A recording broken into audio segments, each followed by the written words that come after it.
ഒരു ചെയർ 120 ഉറുപ്പിക ഒപ്പിക്കാൻ പറ്റുമോ? അങ്ങനെയാണ് അവിടെ പടത്തിന് ടിക്കറ്റ് കിട്ടും. ചാമരാജ് നഗറിന് 80 കിലോമീറ്റർ മാറിയാൽ സർഗൂർ എന്ന് പറഞ്ഞ ഒരു ചെറിയൊരു നാടുണ്ട്. ഇവിടെ നിന്ന് സോമണ്ണന്റെ തിയേറ്ററിൽ കാന്താര റിലീസാണ്. ഇതാണ് ശമ്പണ്ണൻ. ഈ നാട്ടിലെ ഏറ്റവും വലിയ ഗുണ്ടാണ് മൂപ്പര്. സോമണ്ണന്റെ വലങ്കൈയായിട്ട് തിയേറ്ററിന്റെ ഓൾ ഇൻ ഓൾ ആയിട്ട് നടക്കാണ് ആള്. ഇതാണ് ടിക്കറ്റ് കൗണ്ടർ. സെറ്റപ്പ് ചെറുതാണെങ്കിലും 120 ഉറുപ്പിക എടുക്കണം ടിക്കറ്റിന്.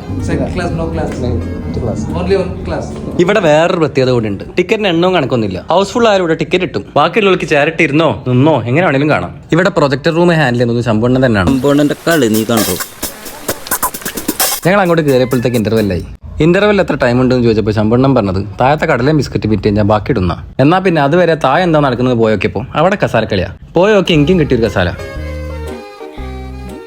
368 സീറ്റാണ് ഈ തിയേറ്ററിന്റെ കപ്പാസിറ്റി. നടുവിലാണെ ഫുള്ള് കസാരി. ഇത്ര ആൾക്കാർ ഇതിനുള്ളിൽ എങ്ങനെ ഇരുന്ന് കാണുന്നത് മനസ്സിലാവുന്നില്ല. ഒരു 10 മിനിറ്റ് കൂടി കഴിഞ്ഞപ്പോൾ ശമ്പണ്ണൻ പടം സ്റ്റാർട്ടാക്കി. ഞങ്ങൾക്ക് ഇതൊരു വേറിട്ട എക്സ്പീരിയൻസ് ആയിരുന്നു. അവിടുന്ന് ശമ്പണ്ണനോട് യാത്രയും പറഞ്ഞ് കയ്യും കൊടുത്ത് ഇറങ്ങുമ്പോഴത്തേക്ക് തന്നെ പുറത്ത് ആൾ കൂടി തുടങ്ങിയിരുന്നു. ഇനി ടിക്കറ്റ് തീർന്നു പോയിട്ടാണോ അതോ കസേരയുള്ളിൽ കൊള്ളേറ്റാണോ എന്തുകൊണ്ടാണ് ആൾക്കാരെ പ്രശ്നം ഉണ്ടാക്കുന്നത് മനസ്സിലായില്ല. അവിടുന്ന് കുറച്ച് കഴിയുമ്പോഴത്തേക്ക് തന്നെ പോലീസുകാരെത്തി കന്നഡ കുത്തി തുടങ്ങി. അപ്പോൾ ശരി, ബാക്കി അടുത്ത വീഡിയോയിൽ.